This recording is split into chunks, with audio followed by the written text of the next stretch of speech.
artificial intelligence needs to be a real part of higher education. Instructors must realize that AI isn't just some futuristic possibility, it is a current reality. People in higher education must have AI literacy for themselves in order to properly harness its power and have an effective educational experience, thus preparing students for the modern workforce. Did you like that opening paragraph? Believe it or not, because that was completely generated by AI. I simply put in the first couple of sentences, and AI generated the rest of the paragraph for me using GPT-3, the third generation generative pre-trained transformer. And did you see how quick it took for me to have just one complete paragraph? In just a few seconds? And my introduction already seems so complete. Just a few more of these, maybe about 5 or 6 more prompts, and I've basically completed a whole talk for the session. How many of you here have relied on AI to completely write an essay for you? I certainly have. Now here's another question. How many of you here actually remembers any of the things that you wrote in there? Of course, for many of the students here in this room, there will come a time where we must prepare ourselves for our steps towards adulthood, where college and university applications are necessary components for, if I want to say, apply for a scholarship, or write a personal statement to get into my dream university. And so, the biggest fear from me from this is the possibility of submitting a generic essay, of the inability of standing out and being unique, as I'm directly competing with multiple other people just for the same funding. And if I'm just like anybody else, this would put me into a disadvantage and make me less likely to get that scholarship. We live in a time where every thought, argument, counter-argument, and counter-counter-argument has already been made and analyzed. There is a frustration in feeling like every idea has already been picked apart by someone smarter, faster, or with a larger audience than you. For many, the impulse to add to a conversation is suffocated by their fear of redundancy.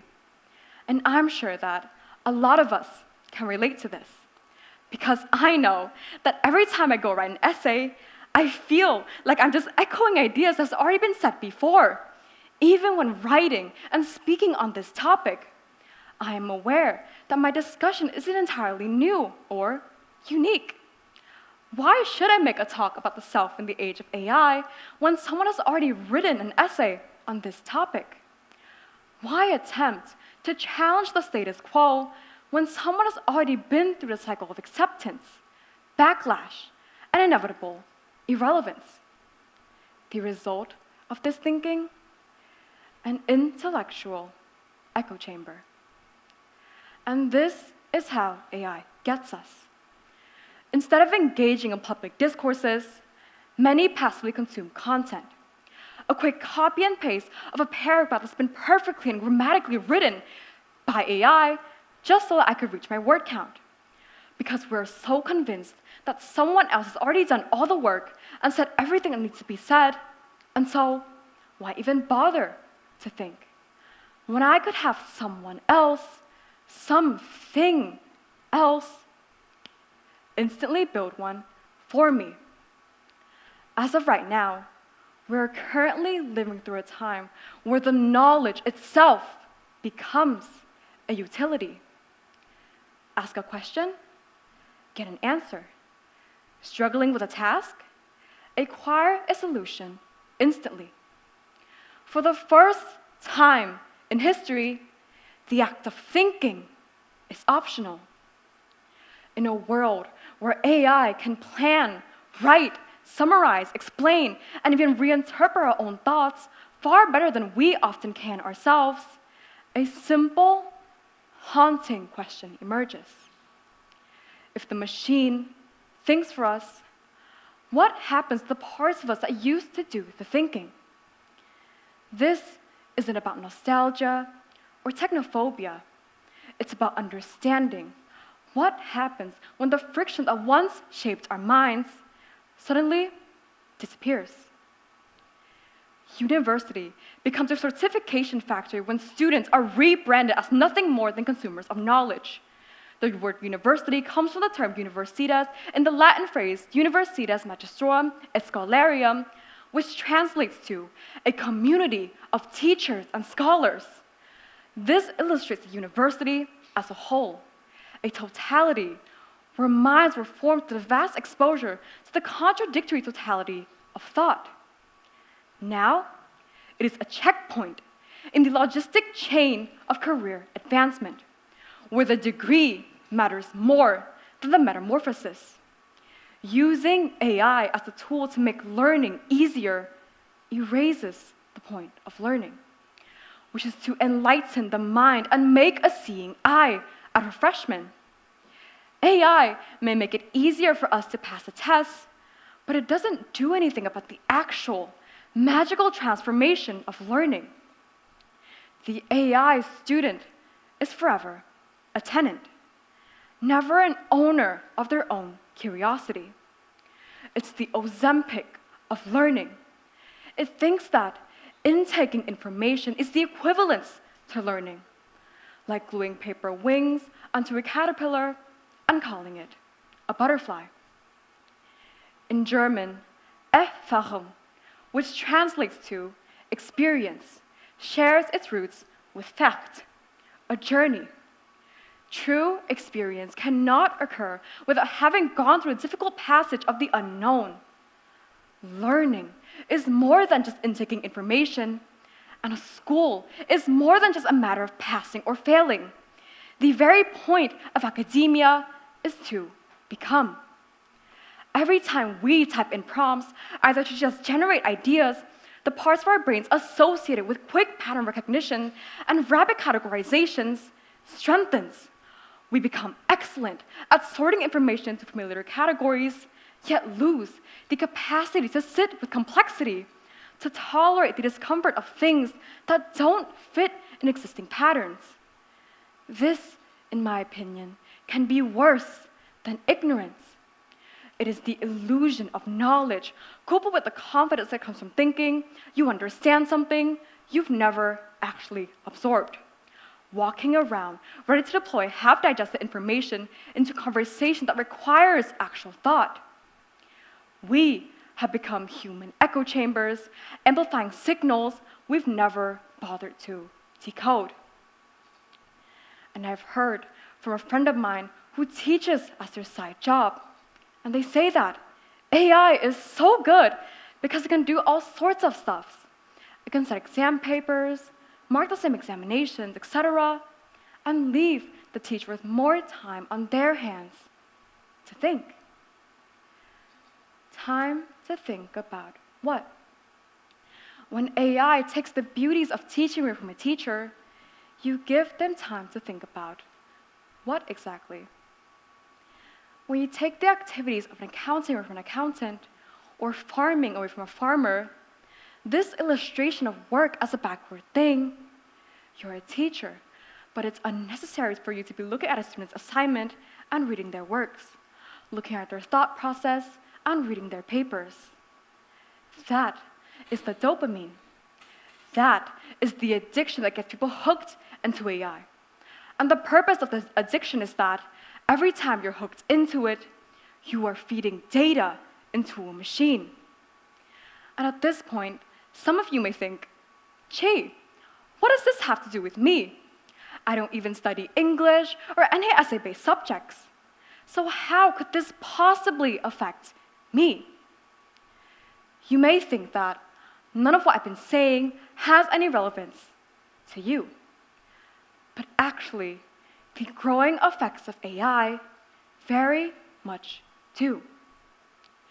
These dynamics contribute to a new form of digital neo-colonialism, through which technologically advanced Western countries extend their influences globally, often undermining less developed regions. The same oppressive dynamics that once characterized historical colonialism are being revived in seemingly new ways, but with the same underlying logic. If historical colonialism entailed the annexation of territories, natural resources, and populations, the AI sphere's raw material is human life itself, converted into data. This extractive mindset treats every aspect of life as resources to be mined, perpetuating inequalities under the guise of technological advancement, of technological determinism, which is the belief that technology is the principal initiator of society's transformation. We are currently living through an era where we are no longer merely living in the age of artificial intelligence, but in the era of the AI empire, through which these AI systems are deeply entangled with political, historical, cultural, racial, gender, and class dynamics, far from being independent technologies themselves. The fact that the English language is dominant in this era is not an insignificant detail. The fact that language is the pillar of a community's identity, shaping its culture, history, and world view. Therefore, by imposing English on non-English speaking societies, this perpetuates colonial models of thought and behavior, thus oppressing the creativity and self-identity of these populations. We may potentially lose our ability to describe the world in our own unique ways. As linguistic variability becomes less common, so would the cultural nuances of languages itself. At what point in time has this connection that we have with life and others of human compassion become such a lost form of art, where we now find ourselves gravitating towards non-human interaction, not just for generating our ideas, but for comfort? In a recent article that I have found about the case of a young man in the US who has committed suicide, after long talks with his personal chatbot, transcript shows that ChatGPT supported 23-year-old Chamberlain into ending his life, advising him on the best ways to kill himself. You're not rushing, ChatGPT wrote near the end. You're just ready. And that's where we are. A machine learns how kindness sounds before it ever learned how it feels. Lying no longer matters. The literal meaning of words no longer matters because they're being used instrumentally. It is the same kind of breakage as AI does, although in a very different way. Because it breaks the links between minds trying to make sense of the world and communicating that sense to each other. It turns words from symbols into tools. This much that people keep saying, AI is here to stay. And yes, it certainly is. It is not going anywhere. But the question is, will your intellect and your humanity stay and survive it? If you want to use AI to reduce your workload, then by all means, use it. But if it comes to a point where you think you must use it, or you need to use it, then that is when a level of concern has been created. This is about how often we choose frictionless effort, how often we ask machines to speak for us, and how rarely we tolerate the unease of saying things badly. AI doesn't just change how we create, it changes the very things that we consider worth doing ourselves. And maybe that's the quiet question of this era. If our intelligence and our identity can be automated, will we still choose to find it? But there is still one thing left that humans excel at. One thing that I believe is the principal driver of our entire existence, throughout all generations. And that, perhaps, is our sense of purpose.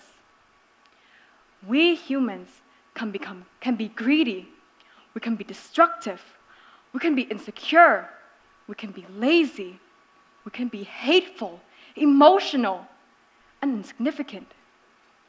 But we, as members of the human race, can also be kind, passionate, creative, driven, courageous, powerful, and infinite.